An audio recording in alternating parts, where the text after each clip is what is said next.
Voo 111 da Swissair está indo de Nova York para Genebra. Os passageiros estão começando a relaxar e aproveitar a viagem. Os passageiros das classes executiva e econômica não imaginavam que havia algo errado. Quando a iluminação é desligada, alguns passageiros ficam levemente preocupados. Não se preocupe, vamos aterrissar em poucos instantes. Mas na cabine de controle a história é diferente. Temos que pousar agora! Dava para ouvir um sinal de alerta e eu não sabia o que aquilo significava. Os pilotos não estão conseguindo controlar o avião.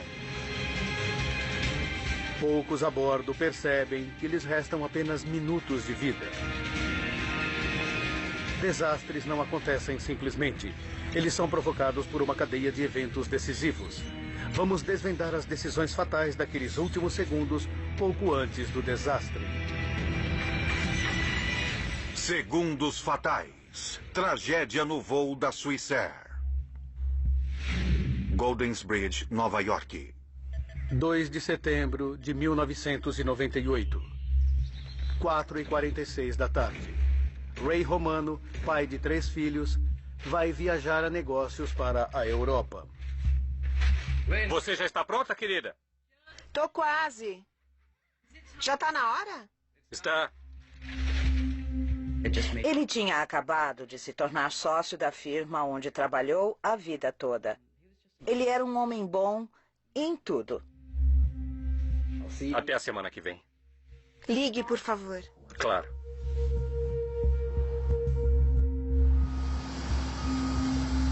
Sete e 45 da noite. Horário de verão na costa leste. Aeroporto JFK de Nova York.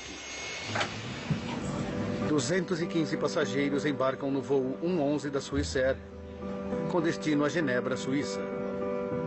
Tchau. Ray Romano está na fileira 9, perto da frente do avião. Está com bilhete? Não. Não? Ele vai sentar com você? Vai. Ah, tudo bem então.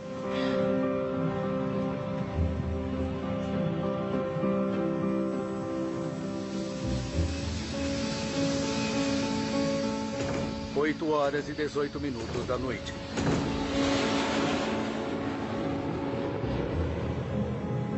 O comandante Urs Zimmermann e o primeiro oficial Stefan Lowe vão pilotar durante as 8 horas de viagem noturna.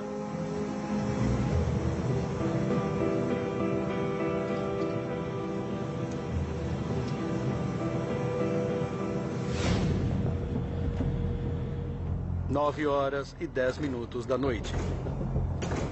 52 minutos depois da decolagem, o voo 111 da Swissair está viajando a 10 mil metros sobre a costa da Nova Escócia, no Canadá. Está sentindo esse cheiro? Sim, eu estou sentindo um cheiro estranho aqui. Mas eu não sei de onde vem.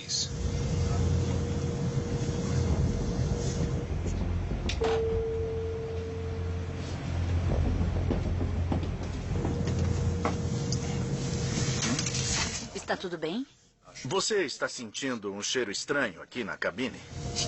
Tem um cheiro estranho aqui, sim. Está sentindo? Estou, mas onde estão os passageiros não tem nada. Deve ser o ar-condicionado, não é mesmo? É.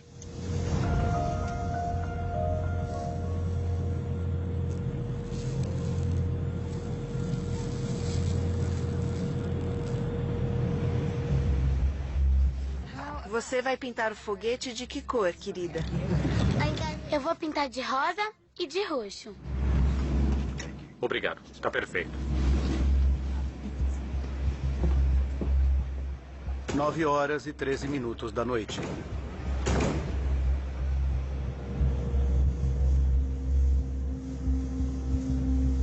Tem planos para fazer quando chegar em casa?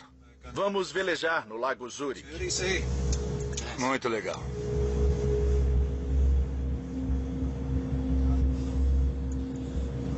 Isso aqui não está nada bom. Dá uma olhada. Não está nada bom. O comandante Zimmermann decide pousar para fazer uma revisão no avião. Aqui é o voo 111 da Swissair. Nós temos fumaça na cabine de comando e estamos solicitando um retorno imediato a um local conveniente. Por favor, talvez Boston? Entendido, 11.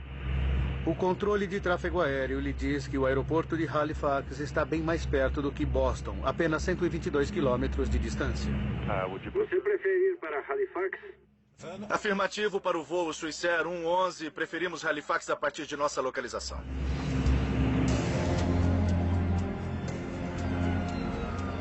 O aeroporto se prepara para um pouso de emergência. A fumaça sumiu, mas os pilotos ainda querem que o avião seja revisado. Eles usam as máscaras de oxigênio como precaução e iniciam a descida. O comandante ligou os avisos de apertar cintos. Temos um problema com o ar-condicionado que precisa ser retificado antes de continuarmos com o voo. Vamos fazer uma parada no aeroporto de Halifax, no Canadá.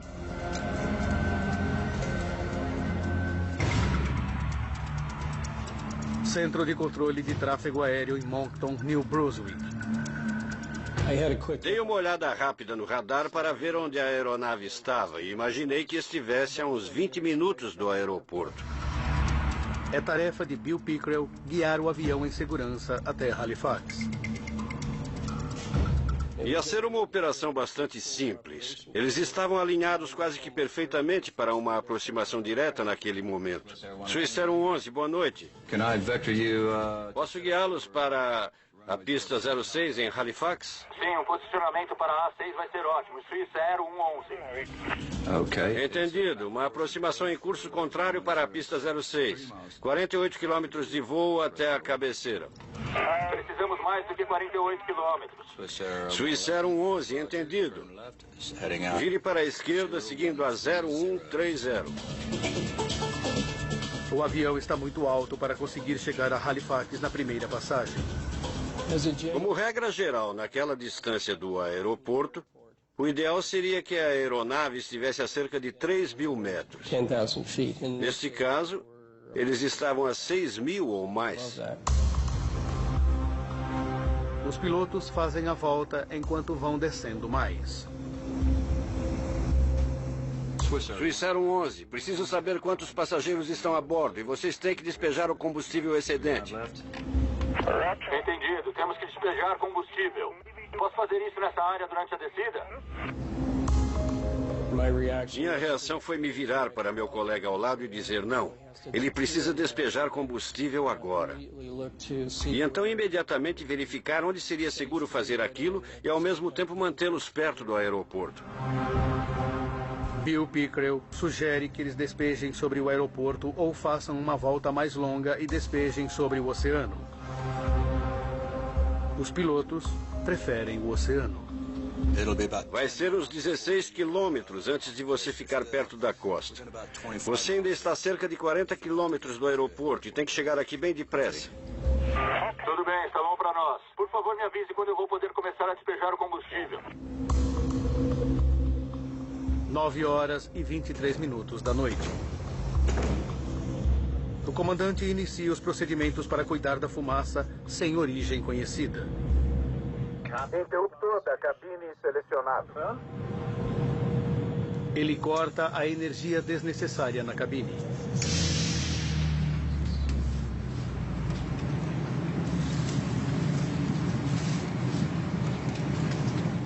Por favor, devemos nos preocupar agora. Não há eletricidade, o ar está desligado. Não. O comandante nos assegurou que não há motivo para preocupação. São apenas os procedimentos normais de um pouso de emergência. Pouso de emergência? Não precisa se preocupar. Vamos pousar em poucos momentos. Pode prender o cinto dela, por favor?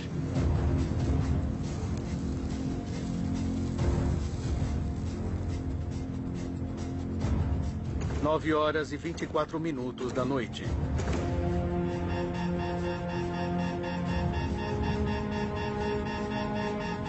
Perdemos o piloto automático. O piloto automático já era. Meu Deus, Stefan, tem fogo aqui. Vamos declarar emergência. Swissair 111, declarando emergência agora. Entendido. Ai, meu Deus. A aeronave está a pelo menos 6 minutos do aeroporto. No fundo, eu escutava um som de alerta para os pilotos e eu não tinha ideia do que aquilo significava.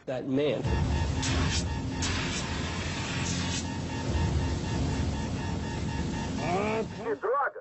Aqui é um 11, estamos começando a despejar combustível. Temos que pousar agora. Swissair 11, entendido.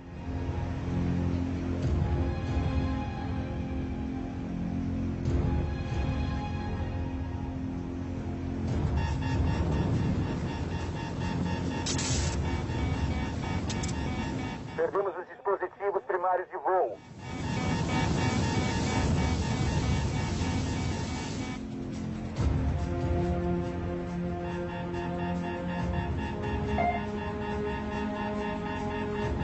Perdemos o transponder. O transponder já era.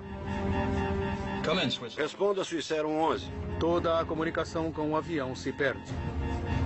Swissair 11, responda. Os controladores de tráfego aéreo só conseguem seguir sua rota pelo radar. Swissair 11, responda. Percebemos que a aeronave estava se afastando do aeroporto e estava seguindo para o oeste, descendo a costa.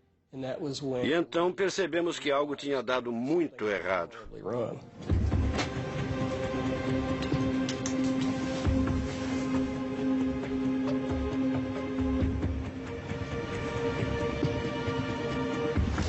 Meu Deus, isso é fumaça.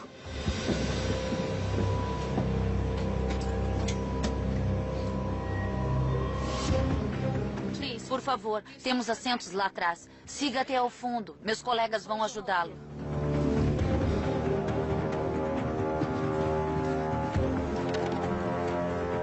Tem fumaça na primeira classe.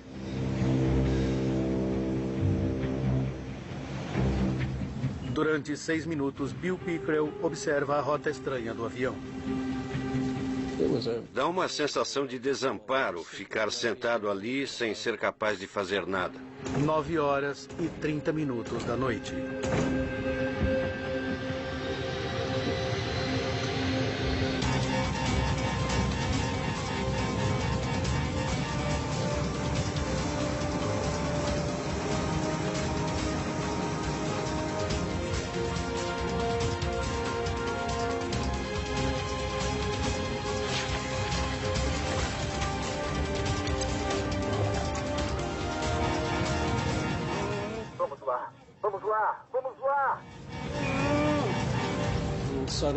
De repente, eles viraram para o sul, em direção ao mar aberto.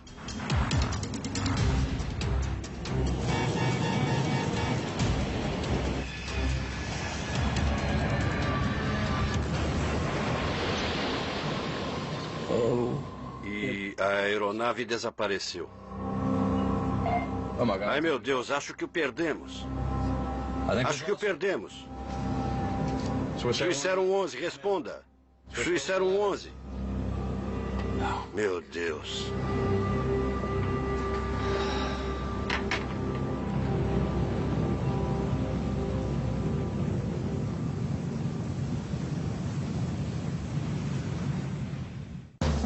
O que alguns chamam de amor. I have this real true love for them. O que outros chamam de beleza. I'm a model. I've been on the front of a magazine. O que muitos nem sabem nomear. I personally have never seen anything like it in my life before or after. Tabu. Hoje, às 9h30 da noite, no Nat Geo.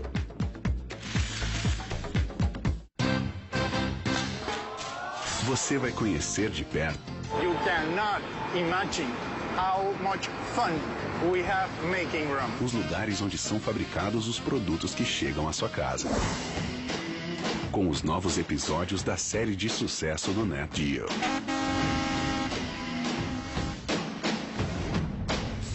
Mega Máquinas. Toda quinta às 8h30 da noite no Nat Geo.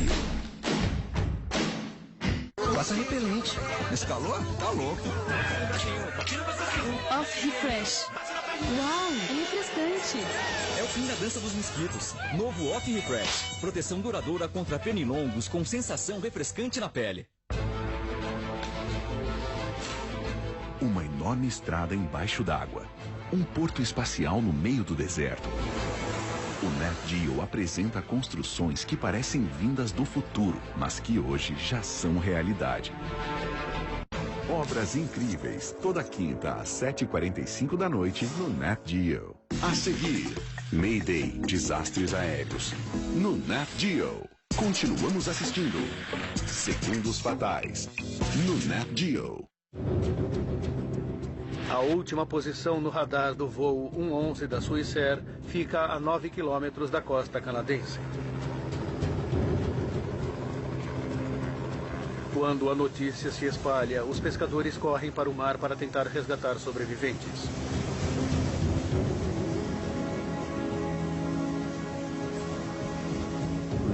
Só pensamos em pegar os barcos à noite e ir até lá para tentar ajudar o máximo que pudéssemos.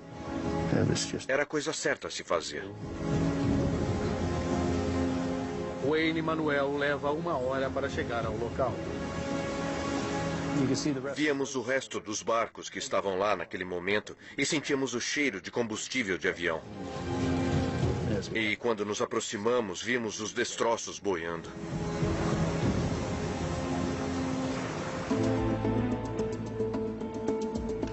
A 865 quilômetros dali, em Golden Bridge, Nova York, Lynn Romano está vendo o noticiário. O piloto conseguiu avisar pelo rádio que havia fumaça na cabine de comando antes que o avião sumisse do radar a 3.000 metros de altitude. Eu vi que tinha acontecido um acidente com um avião e aquilo me deu um arrepio. Eu fiz o sinal da cruz porque queria rezar por aquelas pessoas. Ninguém sabia se estavam vivas ou mortas. Era um voo que saiu de Nova York e estava a caminho de Genebra. Tom, nos conte o que você está ouvindo e vendo de onde você está. Quanto mais eu via as notícias, mais eu tinha certeza de que era o avião dele. Durante toda a noite, veículos de emergência se posicionaram no litoral, à espera de possíveis sobreviventes.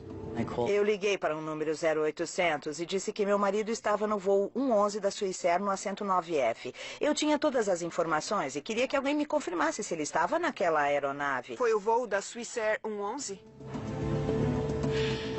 Eu sabia que era o avião em que ele estava.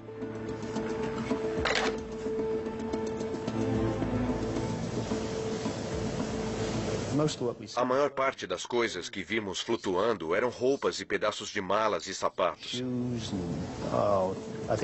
Eu acho que até passamos por um pedaço do avião. Provavelmente meia dúzia de janelas da lateral do avião. E esse foi o maior pedaço que vimos. Wayne esperava encontrar sobreviventes. Torcemos bastante, mas depois que chegamos lá e vimos o que estava boiando, percebemos que não tinha sobrado nada. E que não haveria nenhum sobrevivente.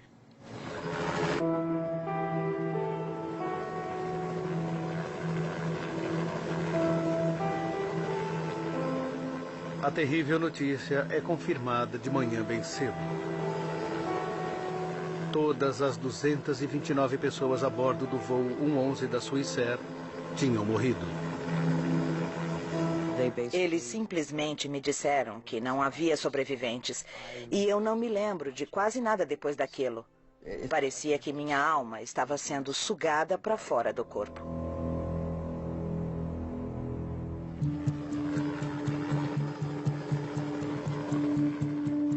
O Comitê Canadense de Segurança nos Transportes inicia uma investigação. A autoridade encarregada é Larry Vance. Ele tem 31 anos de experiência como piloto e 14 como investigador de acidentes de avião. Seu ponto de partida é a gravação do controle de tráfego aéreo. De fato, tínhamos bastante informação desde o início, porque sabíamos que a aeronave tinha pegado fogo e que os pilotos estavam lutando contra essa circunstância. Estávamos interessados em descobrir como o fogo começou, como se espalhou e como ele acabou danificando o avião. Para nós era essencial que respondêssemos essas 3 questões. Agora, Ao nos aprofundar na investigação, podemos revelar o que fez com que um avião de passageiros moderno caísse no Oceano Atlântico, matando todas as pessoas a bordo.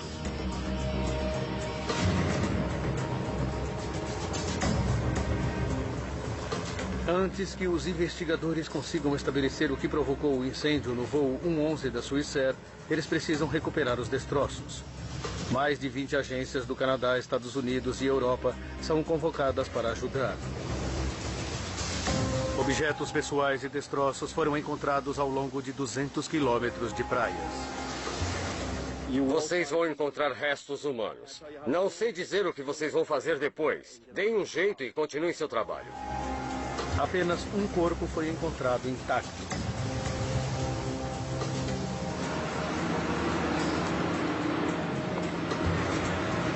Mergulhadores e veículos submarinos por controle remoto vasculham os destroços a 54 metros no fundo do mar.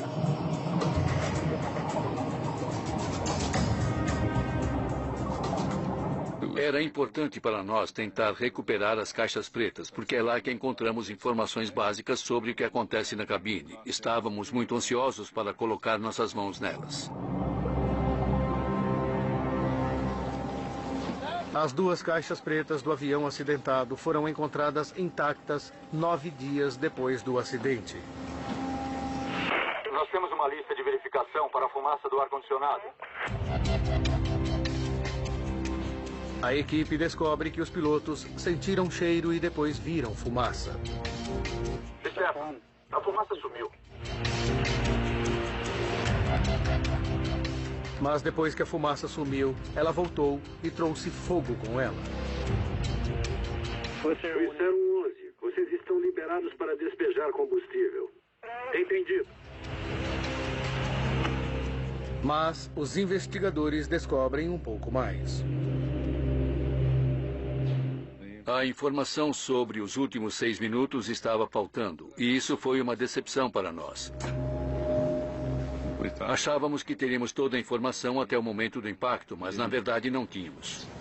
As caixas pretas não fornecem nenhuma resposta rápida.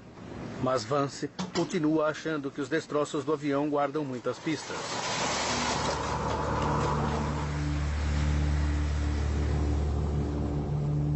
Eles levam meses para recuperar os destroços e os objetos pessoais.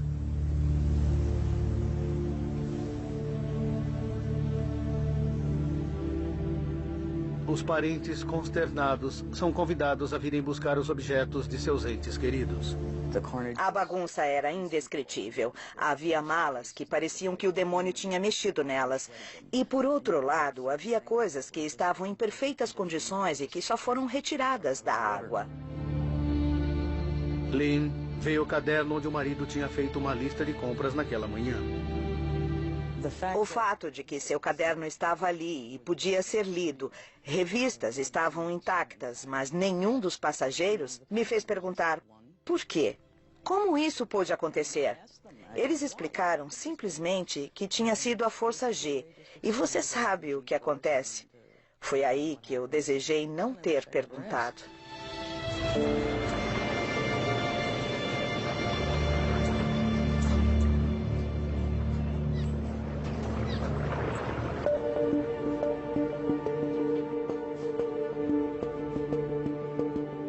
No final das contas, 98% do avião foi recuperado. Porém, estava em mais de 2 milhões de pedaços. A difícil tarefa de encontrar pistas se torna mais fácil porque o avião caiu na água e não na terra. Isso nos deu uma oportunidade única, porque não é muito comum acontecer um acidente no qual temos um incêndio em pleno desenvolvimento, apagado todo ao mesmo tempo, instantaneamente. Assim, isso preserva o estudo do incêndio naquele momento. A prioridade do investigador é determinar onde o incêndio começou e o que o provocou. Don Ans é o investigador técnico sênior do Comitê de Segurança nos Transportes. Ele lidera o grupo de investigação do incêndio.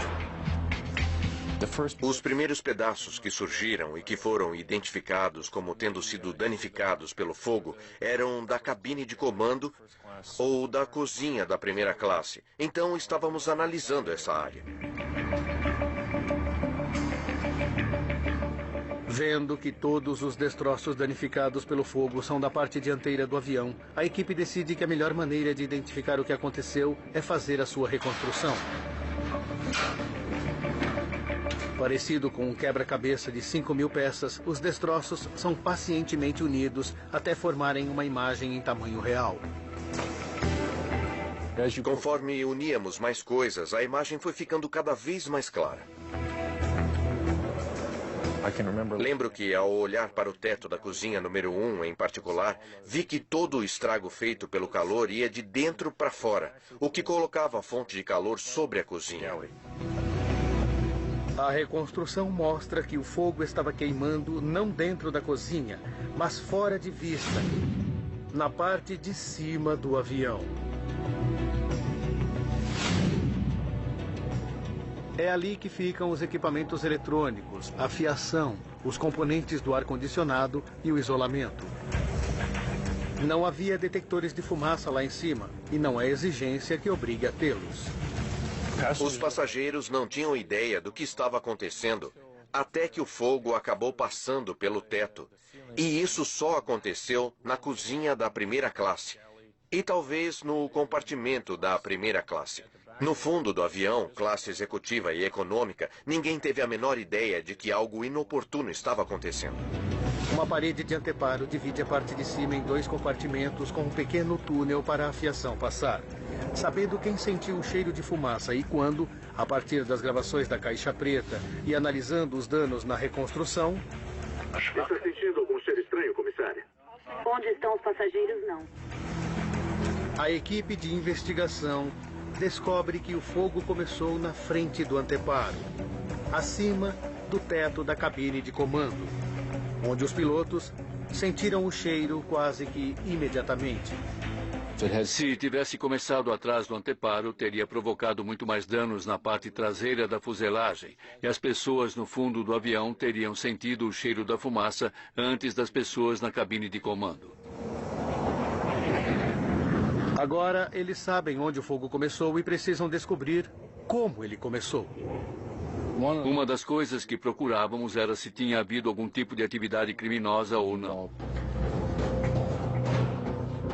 Uma inspeção mais cuidadosa em parte dos destroços sugere que houve. Bem no início da investigação, nós começamos a ver o que parecia chumbo de uma cápsula de arma de fogo, umas bolinhas. Elas estavam por toda parte, nos assentos, encostos, etc. Nós estávamos achando que alguém poderia ter feito disparos no avião.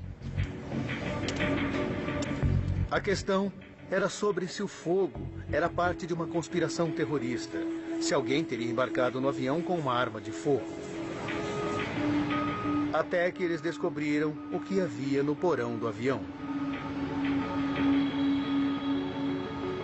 No final das contas, eram pontinhas de canetas esferográficas, aquelas coisas redondas que se põem na ponta das canetas esferográficas. Havia dezenas de milhares daquelas coisinhas.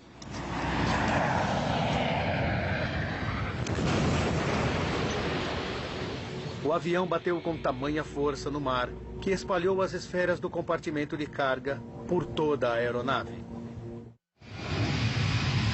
Com a eliminação da criminalidade, Vance e sua equipe precisam levar em conta outras causas possíveis para o incêndio no voo 111 da Swissair. Sabíamos onde o fogo tinha começado e que estava localizado acima do teto da cabine de comando, e então começamos a procurar fontes de ignição lá em cima. E logo a mais óbvia que veio à cabeça foi a fiação. O avião abriga 250 quilômetros de fiação. 3.000 peças foram recolhidas do local do acidente. O investigador de acidentes de avião Jim Foote sabe que a tarefa de sua equipe é penosa. Primeiro, eles precisam identificar de onde cada fio era. Os fios B eram basicamente do fundo da cabine de comando, perto da primeira porta. Então, com certeza, esses fios eram interessantes. Queríamos todos os fios que começassem com a letra B. Nós vamos examinar cada centímetro desses fios. A equipe de Jim busca isolamento danificado ou faltando para ver se eles conseguem encontrar o fio que deu início ao incêndio. Qualquer fio que fique raspando em uma peça de metal pode desgastar o isolamento e se esse fio está energizado, então é possível que surjam curtos quando ele encosta nessa estrutura. Um curto é uma descarga elétrica que salta de um fio energizado exposto. Como um pequeno raio, ele cria um clarão de luz rápido e de calor muito intenso. Esse curto derrete o cobre das linhas que cobrem o fio, deixando uma bola de cobre indicadora. São essas bolas de cobre que a equipe está procurando. Eles encontram 20 segmentos de fio que entraram em curto. A maioria deles passava pelo teto da cabine de comando e qualquer um deles poderia ter provocado o incêndio. 8 dos segmentos de fio elétrico alimentavam o moderníssimo sistema de entretenimento pessoal do voo, que foi instalado na primeira classe e classe executiva no ano anterior ao desastre. Entretanto, apesar dos testes exaustivos, os investigadores não conseguem descobrir qual curto deu início ao incêndio. Nós ficamos desapontados com todo o esforço que investimos. Nada do material que tínhamos recuperado e ao qual tínhamos dedicado nosso trabalho nos levava a descobrir qual curto provocou o evento.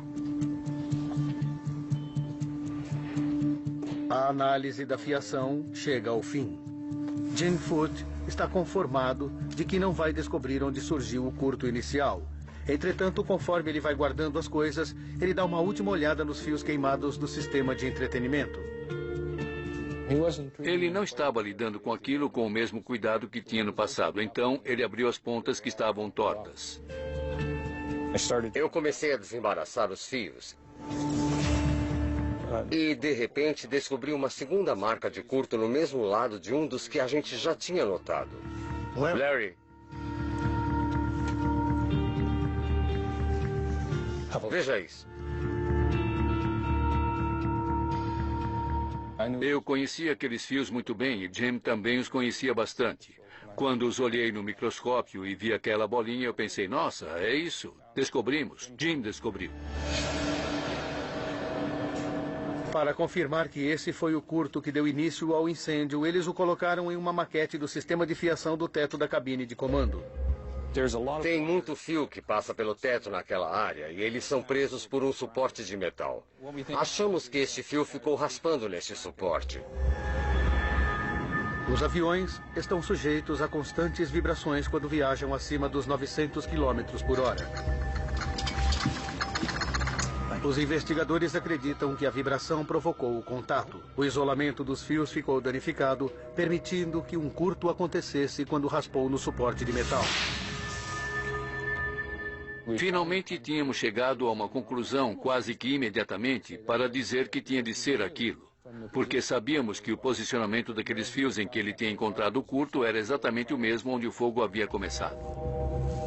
A equipe ficou preocupada que o sistema de entretenimento não tivesse sido instalado de maneira apropriada. Como precaução, a Swissair removeu esse sistema não essencial de toda a sua frota.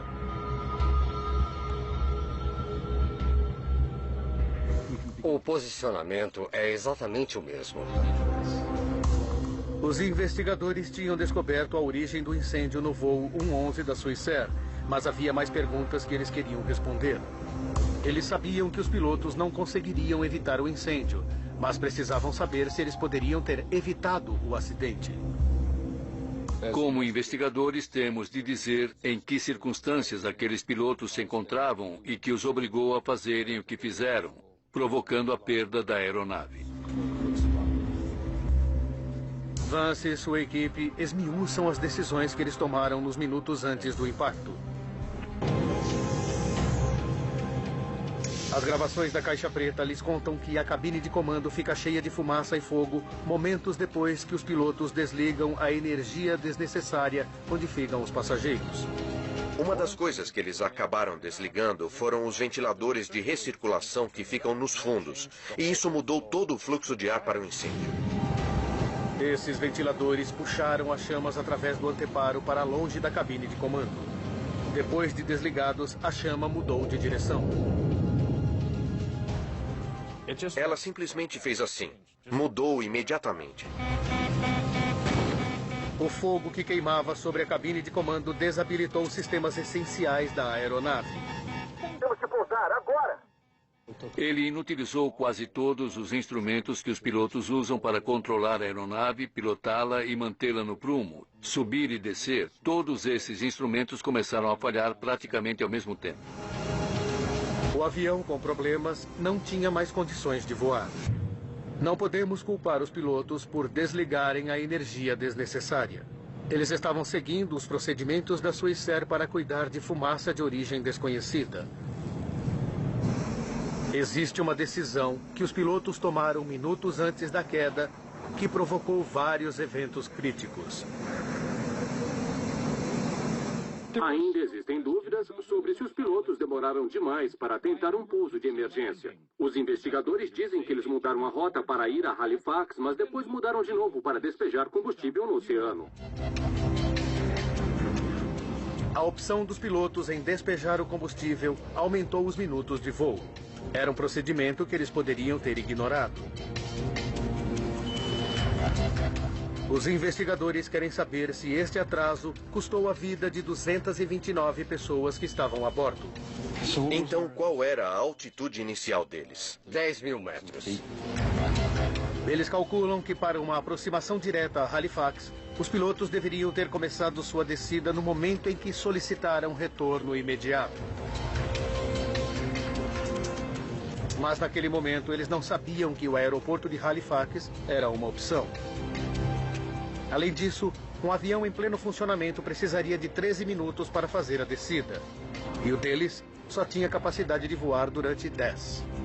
Quando eles decidiram despejar o combustível, não iam mais conseguir chegar a Halifax. Eles iam cair em algum lugar. A decisão deles em despejar ou não o combustível não iria fazer diferença alguma sobre o fato de que eles iriam viver ou morrer. O comandante Urs Zimmermann e o primeiro oficial Stefan Lowe são isentados de qualquer responsabilidade pelo acidente com o voo 111 da Swissair.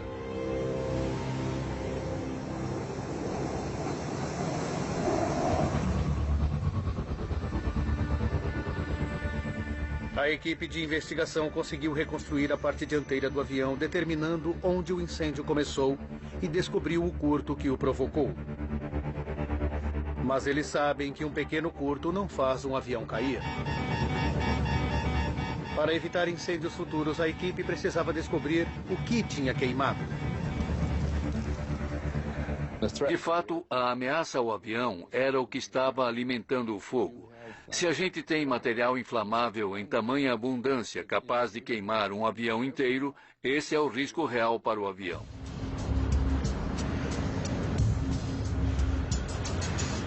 Todos os materiais nos aviões americanos precisam ser submetidos a um teste de inflamabilidade feito pelas autoridades federais de aviação americanas antes de serem usados.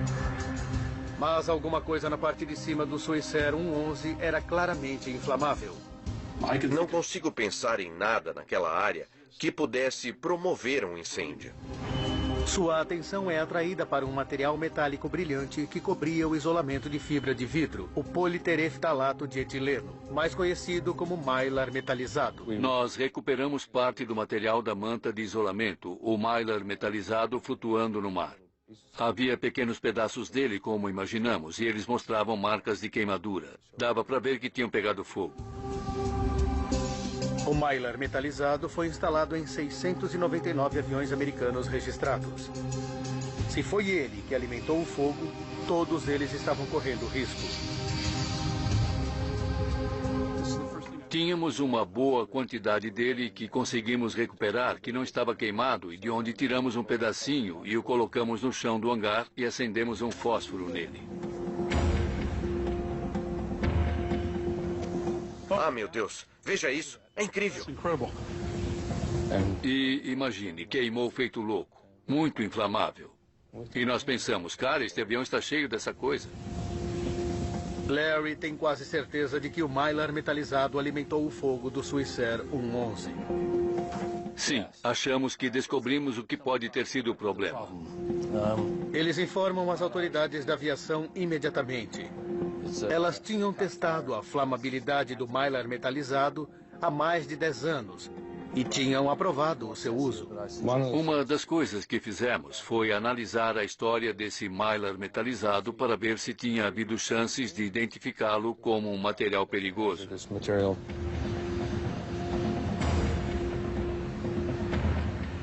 E, na verdade, nós descobrimos vários eventos durante os quais o Mylar metalizado pegou fogo em aviões. Em consequência desses incêndios, o fabricante de aviões McDonnell Douglas sugeriu que o Mylar metalizado deveria ser retirado de todas as suas aeronaves. 4 anos antes do acidente com o voo da Swissair, as autoridades americanas tinham testado novamente o Mylar metalizado e descobriram que ele era inflamável, mas elas não o proibiram. O fato é que nenhum deles tinha provocado a perda de vidas. Se um desses acidentes anteriores tivesse resultado em uma quantidade de mortes, se tivessem que contar corpos, talvez as autoridades tivessem tido uma reação diferente.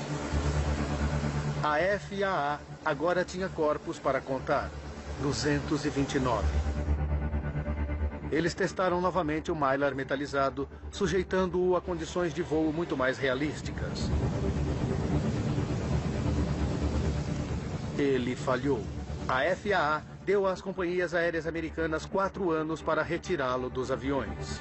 Sabemos que obtivemos resultados porque havia sangue no mar e havia uma quantidade de mortos. Assim, as pessoas prestaram atenção naquilo e conseguimos dar um passo à frente com nossa preocupação com a segurança, conseguindo que ela fosse aceita.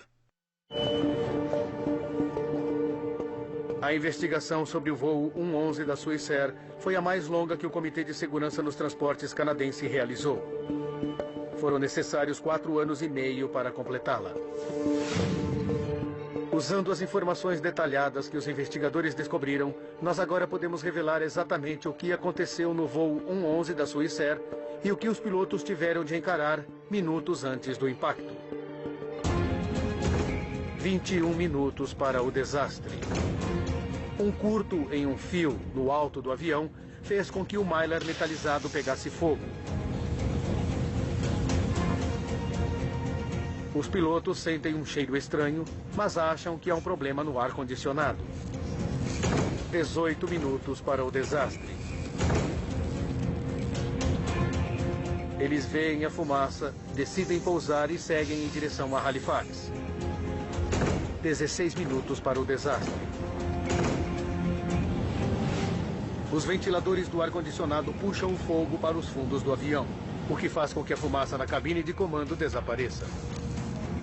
11 minutos para o desastre.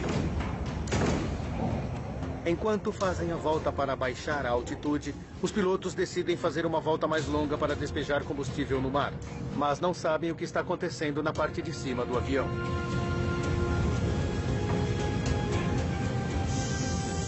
8 minutos para o desastre. O comandante resolve cortar a energia desnecessária, desligando os ventiladores do ar-condicionado e permitindo que o incêndio se alastre bem em cima da cabine de comando. 7 minutos para o desastre. As chamas destroem o sistema de piloto automático, forçando os pilotos a voarem manualmente. Só agora eles percebem o tamanho do problema. Os investigadores suspeitam que o comandante Zimmerman tenta apagar o incêndio, deixando o primeiro oficial Lowe pilotando o avião avariado. 6 minutos para o desastre. O fogo anula os controles de voo, a comunicação com o controle de tráfego aéreo e as caixas pretas. Em um calor escaldante, o primeiro oficial Lowe luta para manter o controle, mas o avião não tem mais condições de voo. 1 minuto para o desastre.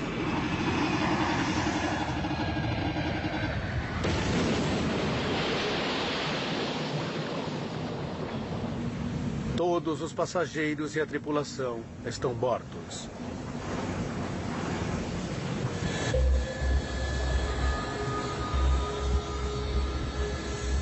Para evitar mais perda de vidas, o Comitê de Segurança nos Transportes canadense fez algumas recomendações. Muitas foram adotadas no mundo todo pela indústria da aviação. Eles sugeriram que os procedimentos para se lidar com fumaça de origem desconhecida fossem repensados. Nossa recomendação foi: se houver fumaça ou cheiro de fumaça em um avião, é preciso admitir que existe fogo fora de controle até que se prove o contrário. E acho que isso foi mais bem aceito pela comunidade aeronáutica do que antes do voo 111 da Swissair. O maior sucesso dos investigadores foi a proibição do mylar metalizado inflamável. Como resultado da investigação do voo Swissair 111, sabemos que materiais que antes eram utilizados em aviões não são mais usados neles. Assim, muito trabalho de qualidade foi feito e muitas medidas de segurança foram tomadas. Enquanto o mylar metalizado não é mais usado em países ocidentais, companhias aéreas de alguns países em desenvolvimento ainda não foram convencidas de que devem removê-los de suas aeronaves, ainda que coloque vidas em risco. As próximas medidas para tornar as viagens aéreas mais seguras podem só ser tomadas depois de outro trágico acidente.